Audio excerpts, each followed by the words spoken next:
right. Good afternoon, everyone. My name is Charmaine Robledo. Bon après-midi à tous. Et je sers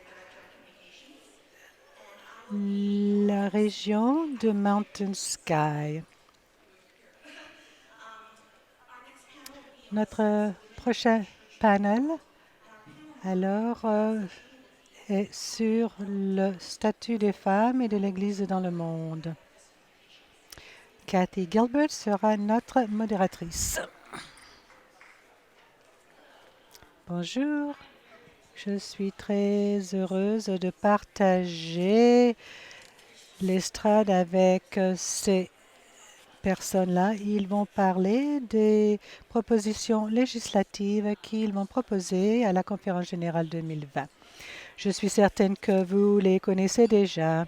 Harriet Jane Olson est secrétaire générale et le PDG de l'Organisation des femmes méthodistes unies et depuis 2007, elle est le PDG. C'est une organisation qui a à peu près 800 000 membres aux États-Unis. Mais elle est aussi une diplômée de l'école de droit de Harvard. Elle est avocate et elle a travaillé à la maison d'édition. C'est là où j'ai fait sa connaissance pour la première fois.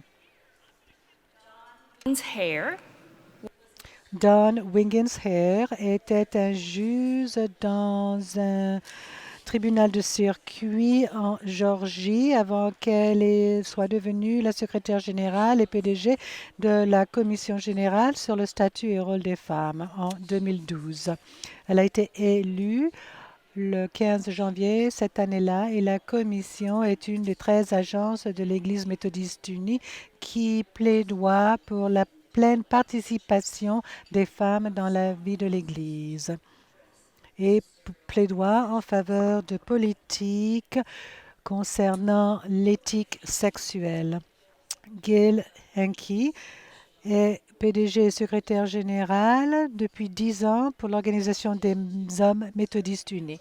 En plus de ce rôle, il a servi l'Église en dirigeant des voyages de mission en Haïti, en Costa Rica et en Sibérie pour fournir de l'assistance, de la formation pour les enfants sourds.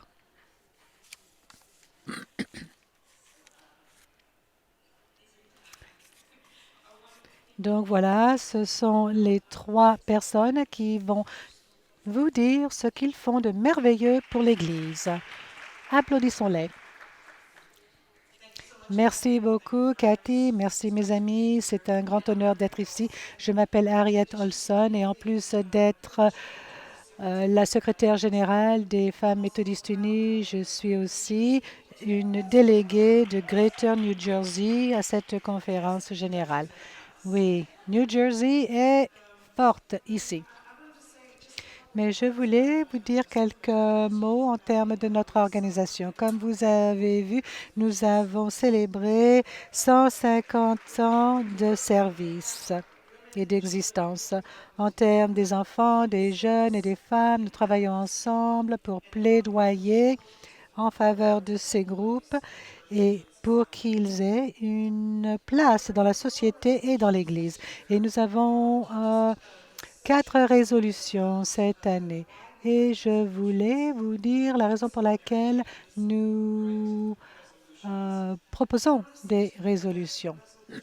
Les résolutions, alors, c'est une façon que nous offrons une partie de notre expérience dans l'Église, dans l'espoir que l'Église entière va vraiment se rallier à la cause des femmes, des jeunes adultes et des marginalisés, non seulement aux États-Unis, mais partout dans le monde. Les 3 résolutions que nous allons présenter cette année sont très familières, mais on les appellera de nouvelles résolutions. C'est parce que ce sont 3 de plusieurs résolutions qui n'ont pas reçu assez de temps durant la plénière ou dans les comités législatifs pour qu'on puisse y voter en 2016. Vous savez que les règles maintenant ont changé pour que chaque pétition reçoive un vote à la conférence générale. Donc, ça pourra nous aider dans de telles situations maintenant.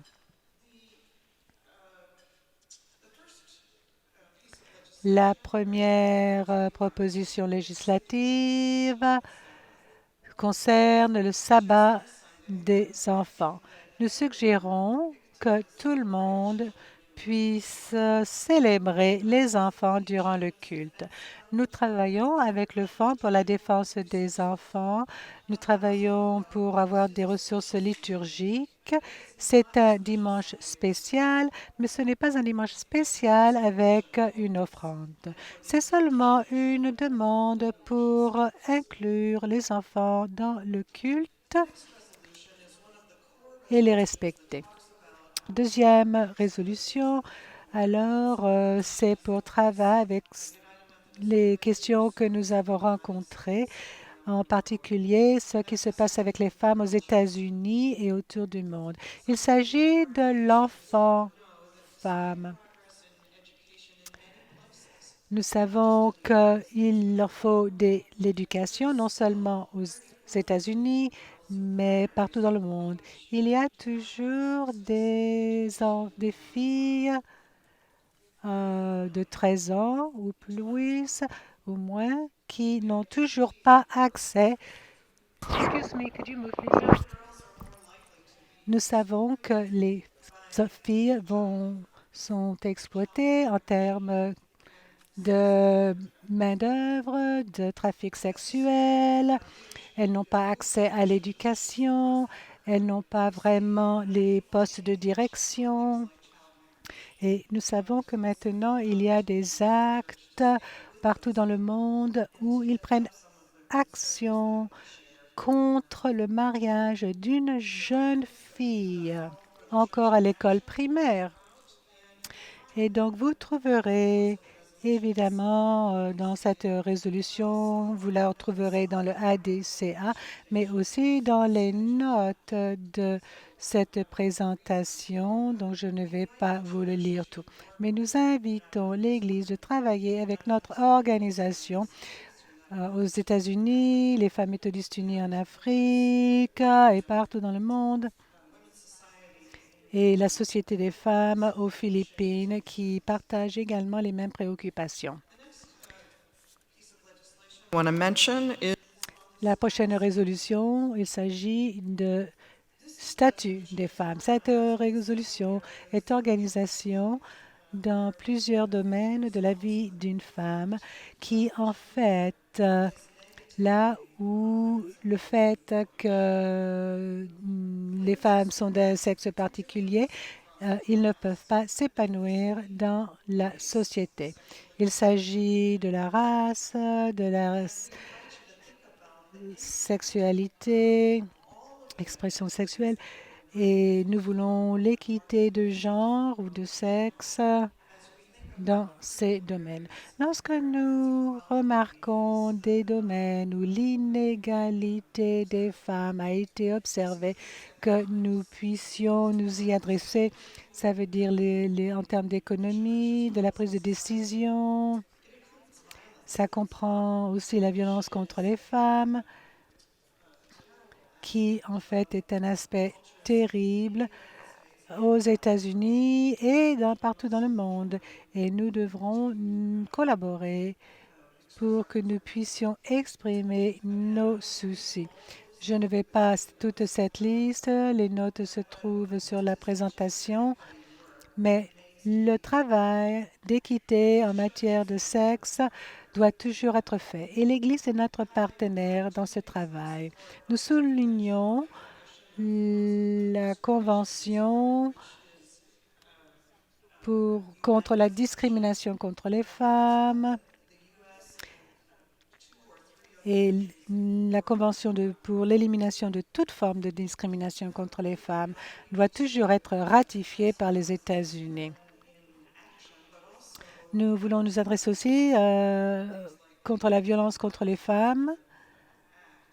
Cet acte international, nous essayons de trouver un moyen de travailler, de collaborer ensemble. Et finalement, nous allons aussi proposer une nouvelle proposition, résolution. Erin Hawkins va la mentionner peut-être un petit peu plus tard. Mais puisque nous nous réunissons ici à Tennessee, nous savons qu'en 2020, c'est le 100e anniversaire de l'adoption du 19e amendement et le Tennessee était le dernier État à ratifier cet amendement. Alors, c'est très important de reconnaître que c'est vraiment quelque chose qui nous a fait avancer. Et en particulier, les femmes et les femmes de couleur ont travaillé beaucoup pour le passage de cet amendement. Ça n'a pas été appliqué pour eux également. En principe, c'était pour les hommes et les hommes de couleur pour exercer leur droit de vote. Et en termes de cet acte, en 1965, ça a été restauré et ça a été jugé par la Cour suprême. Nous savons que c'était un nouveau moyen d'empêcher les gens de voter. Et puis aussi d'empêcher les gens de voter, de prendre le bus par exemple ou du transport public pour aller voter. Donc, les hommes qui ont été exclus en tant que citoyens américains, nous voulons que ça soit restauré dans cette résolution finale. Je veux vous remercier de toutes les façons que vous soulevez et élevez les femmes partout dans le monde et dans notre pays. Nous prions pour vous au fur et à mesure que nous nous approchons de la conférence générale et que vous allez exercer votre vote à la conférence générale. Nous croyons et nous sommes convaincus que Dieu est à l'œuvre, non seulement dans le monde entier, mais aussi au sein de l'Église. Merci.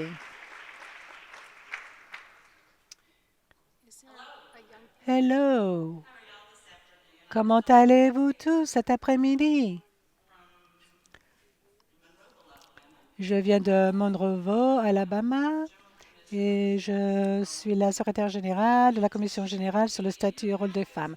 Je voudrais partager avec vous ce qui est dans votre paquet.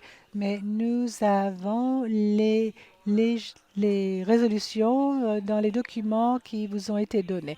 Nous voulons que vous ayez l'occasion de les lire avant que vous ayez trop à lire, avant la diffusion de l'ADCA. Au nom de notre président, l'évêque Malone, et au nom de tous les délégués, je vous remercie de m'avoir accordé la parole. Je voudrais partager un petit peu l'histoire et le contexte de nos résolutions. Il y en a qui sont nouvelles, il y en a qui sont pas tout à fait nouvelles et d'autres qui recherchent à être perfectionnées. Donc, nous avons remis 6 propositions législatives qui ont été soumises à la conférence générale de 2020. Et puis, évidemment, le RDCA est maintenant disponible. Et puis, vous pouvez consulter notre site gcsrw.org pour voir les propositions et plusieurs qui ont été traduites également.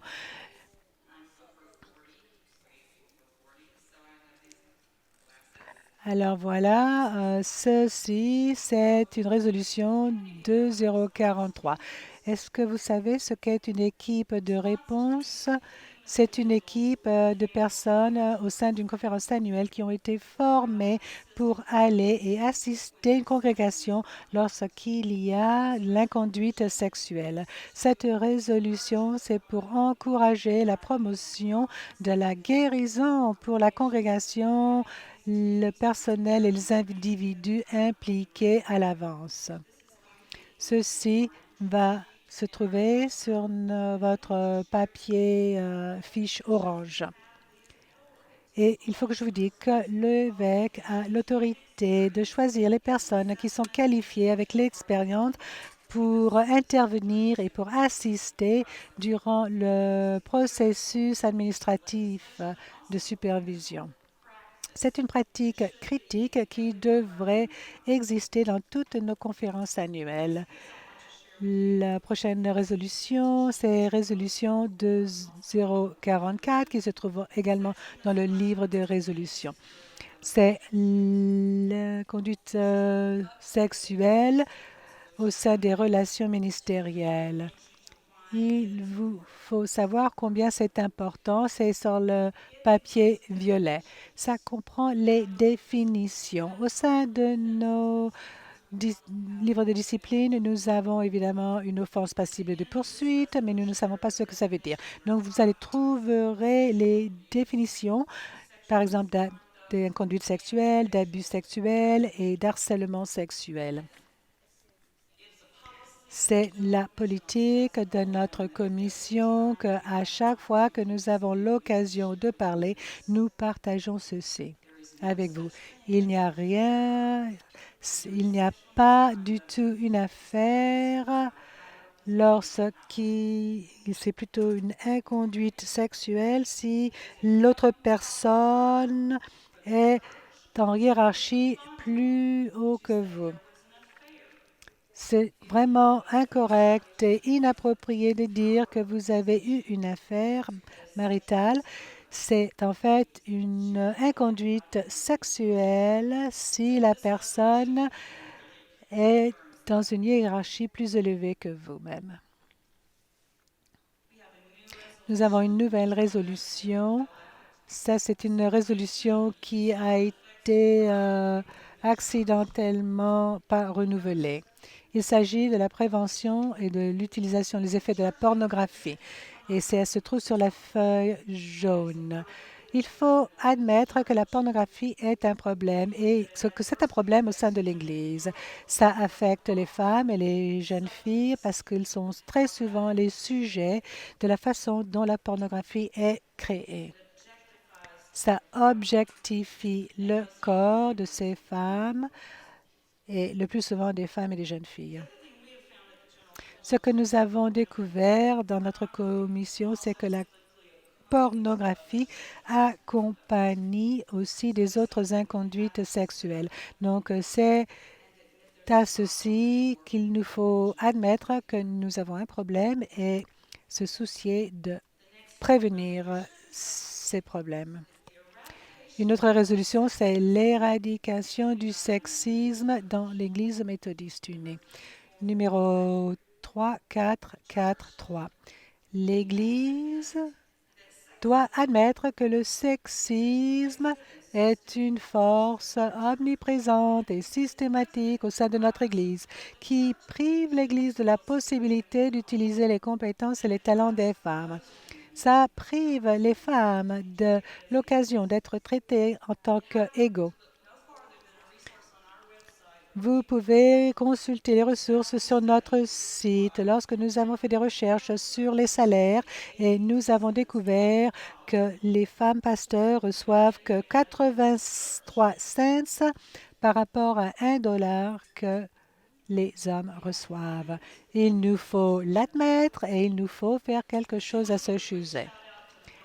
Je voulais remercier la conférence annuelle de la Caroline du Nord et de leur commission sur le statut rôle et le rôle des femmes qui ont créé une vidéo géniale qui ont nommé la souffrance et la peine que les femmes et les filles endurent dans leurs conférences. Et parfois, à cause de leur nature de garder la paix, ne se plaignent jamais. Mais nous avons des systèmes mis en place pour protéger les femmes pasteurs et les jeunes filles. Et ça, c'était sur la feuille rose. Alors, je voulais rajouter quelque chose d'autre. Durant la convocation des jeunes, a aussi une résolution très semblable à ce sujet. Alors, je les remercie. Et puis, les deux derniers, la première, c'est une demande de pardon, parce que notre conseil d'administration a voté à l'unanimité adopté cette nouvelle résolution pour dire que nous, en tant qu'Église, nous devons demander pardon pour toutes les fois que nous n'avons pas traité les plaintes correctement, pour les systèmes qui ont rendu possible cette peine et pour reconnaître le mal que nous avons fait aux victimes et aux survivants, qui est le résultat d'une conduite sexuelle. Donc voilà, nous voulons que vous nous rejoigniez et souteniez cette résolution. Et finalement, si vous vous souvenez, en 2016, pour la première fois en 20 ans, nous avons demandé l'amendement au paragraphe 4, article 4, pour rajouter le mot genre. Voilà, pour l'instant, c'est que l'Église méthodiste unie est un seul corps dans le Christ et reconnaît que toutes personnes ont de valeurs sacrées et toutes les personnes, sans distinction de race, de couleur, d'origine nationale, de statut, de conditions économiques, peuvent assister à ces services religieux, ces cultes, participer à ces programmes, recevoir les sacrements et être admises comme membres baptisés au moment du baptême, etc., etc. Et alors, qu'est-ce qui manque? Eh bien alors, ça a été accepté. Ça a été accepté et adopté par la conférence générale par les 2 tiers.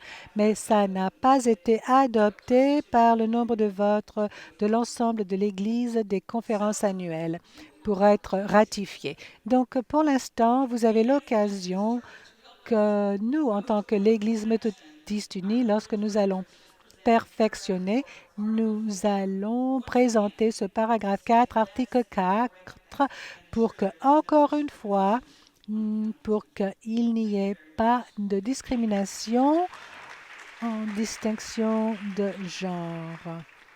Donc, nous avons l'occasion de remodifier ce paragraphe.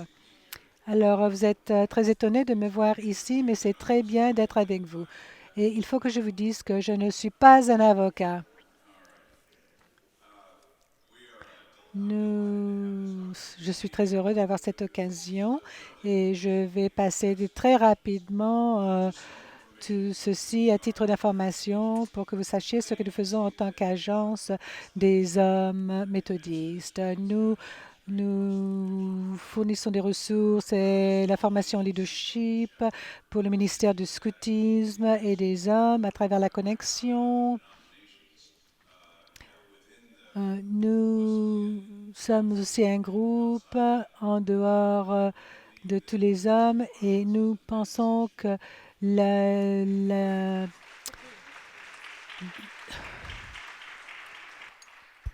nous croyons que c'est une affaire des hommes.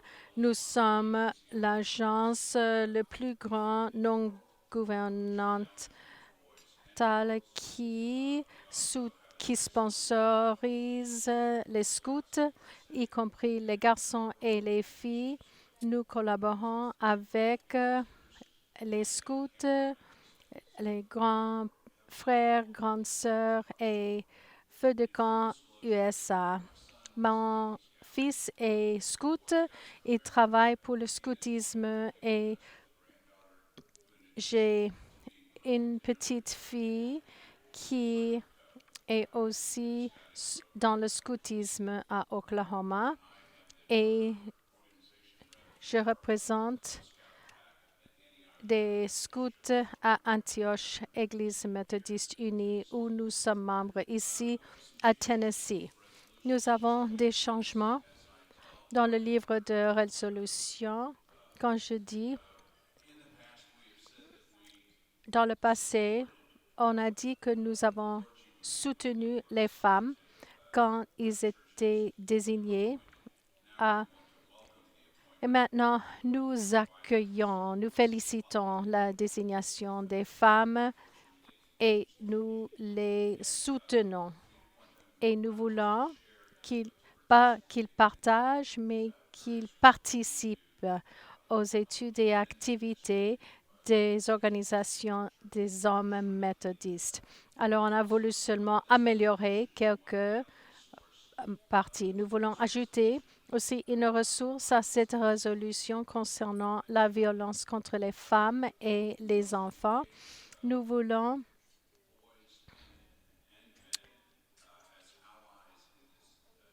encourager les hommes et les garçons pour promouvoir l'égalité des genres dans cette ressource qui s'appelle Amendée par la foi par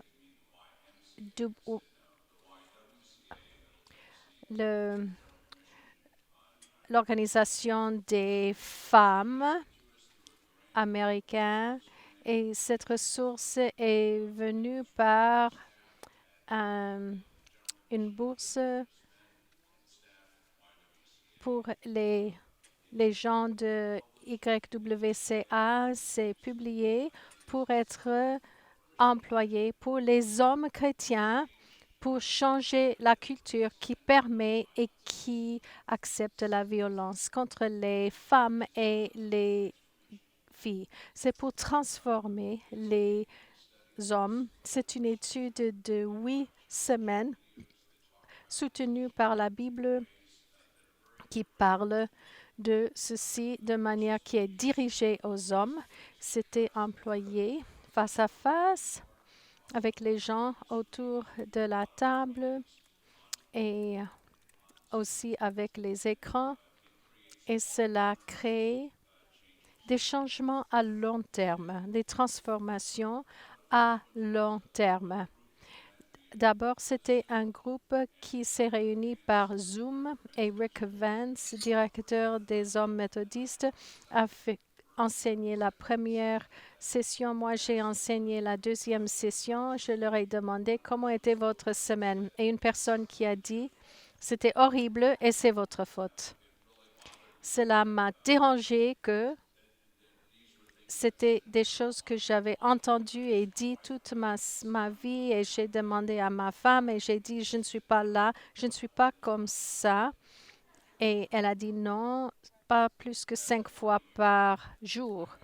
Après une année, nous lui avons demandé quel est différent dans votre vie aujourd'hui à cause de cette formation. Un mot, tout est différent.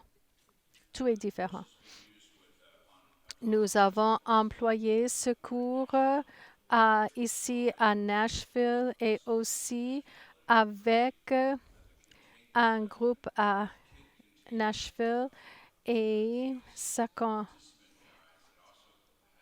il y a les guides de participants aussi avec le flash drive, avec les vidéos et autres choses et une session pour former pour le formateur. Et la personne clé est Dr. Rick Vance, le directeur du Centre des hommes méthodistes. Aussi, nos personnels en scoutisme veut créer le programme de sauvegarder les enfants. C'est une plateforme pour les groupes de jeunes, pour le scoutisme, pour les équipes de sport, mais c'est fait par le Centre national pour les enfants perdus et exploités, le Centre de contrôle de maladies et aussi le FBI. C'est un programme national avec qui on collabore et cela permet l'entrée et on peut chercher la recherche. Donc, dans ces cas d'abus de nos enfants, on ne savait pas ce qu'on pouvait faire avec l'information et comment chercher quelqu'un. Alors, ceci remédie ce problème.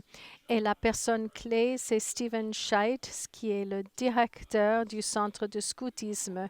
Nous voulons que tous les hommes de cette dénomination et tous les jeunes dans le scoutisme d'avoir une relation avec Jésus-Christ. C'est ça notre fonction, c'est ce que nous faisons et ce que nous proclamons. Que Dieu vous bénisse et bon voyage à notre prochain cheminement ensemble à Minnesota. Je pense que c'est ça. Alors, maintenant, nous voulons vous laisser le temps de poser des questions.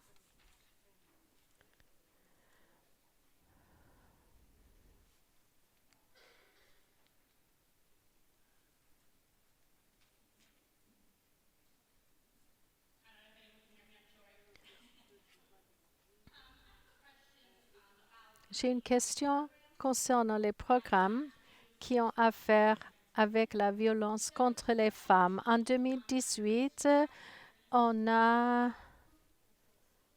vu 26 morts des personnes transgenres dues à la violence. C'était les femmes noires transgenres.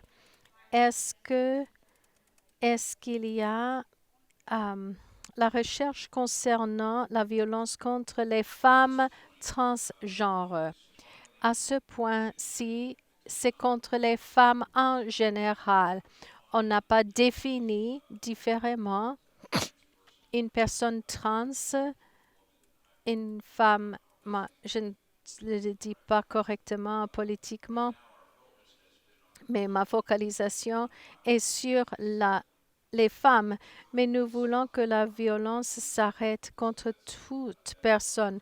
Nous voulons arrêter la violence. Notre attention est là. Le processus dans ceci pour identifier la valeur sacrée de tous, employant les versets bibliques, est essentiel. Et ça, c'est pour chaque personne alors. Ce qui est intéressant concernant cette situation pour les femmes trans et les femmes, c'est que certains gens qui abusent emploient les versets bibliques pour justifier ce qu'ils font. Alors, il faut voir la Bible et identifier ce qui est mal interprété pour trouver ce qui donne la valeur à toute personne. Et nous voulons ça. Merci pour votre question.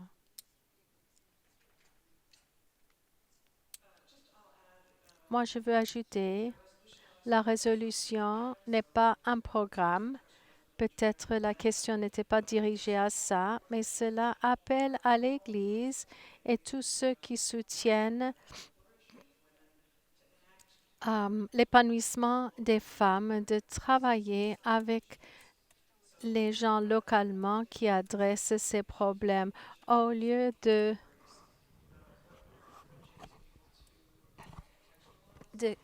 contextualiser les régions et surtout aux États-Unis le problème des femmes trans et la violence contre elles et peut être traité par la législation et aussi être adressé dans le langage spécial de législation.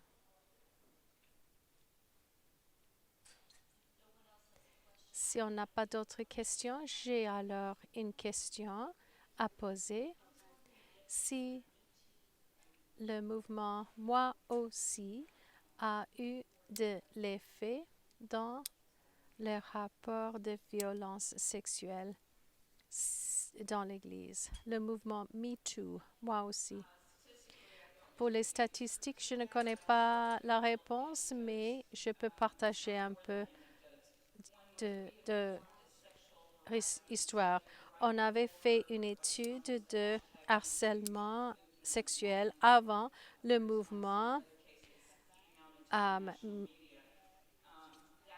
Moi aussi. Et cette étude qui est disponible a montré qu'il y avait beaucoup plus de femmes qui ont parlé de violence. C'était dans les écoles théologiques, mais c'était des étudiants contre les étudiants. Et par conséquent, du mouvement, moi aussi, et l'Église aussi, et le Conseil des évêques nous ont joints avec une déclaration venant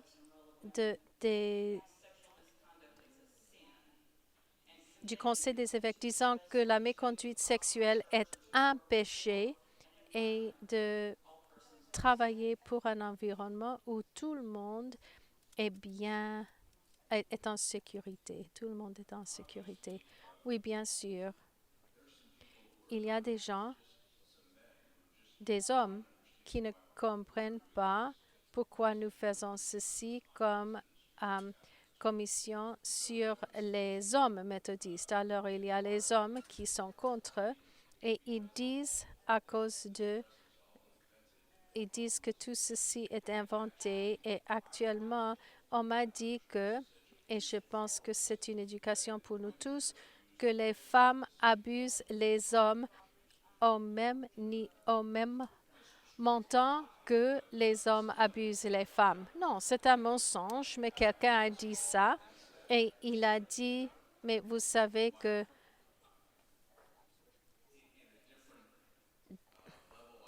à un autre niveau, j'ai voulu lui demander, mais qu'est-ce que vous comptez comme abus?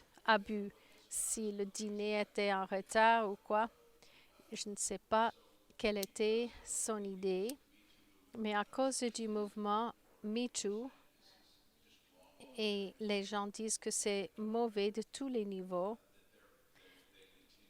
qui continue. Il y a des gens qui pensent que ce comportement est acceptable.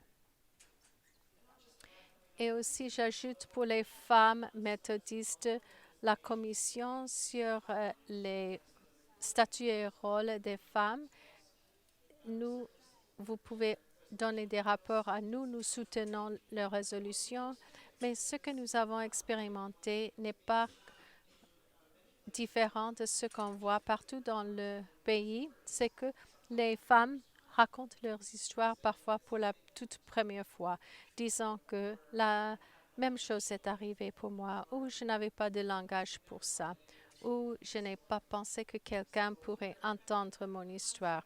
Alors, c'est le contexte qui nous influence, qui relie avec les femmes dans le monde entier, et surtout ce langage qui est très répandu aux États-Unis.